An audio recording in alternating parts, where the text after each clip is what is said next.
پنجاب میں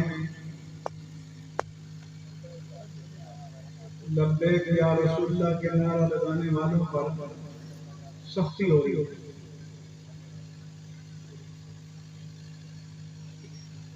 اس لیے میں اس کی مذمت کرتا ہوں۔ پنجاب کی فوج کو متنفر کرتا ہوں کہ رنجیت سنگھ کی فوج کا کردار ادا نہ کرے۔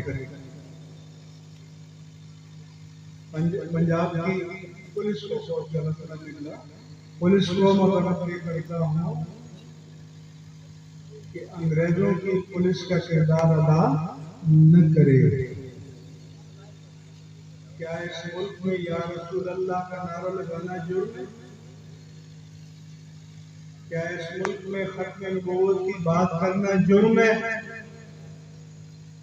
میں نے لکھا بھی ہے کہ ٹی ٹی پی تحریک طالبان پاکستان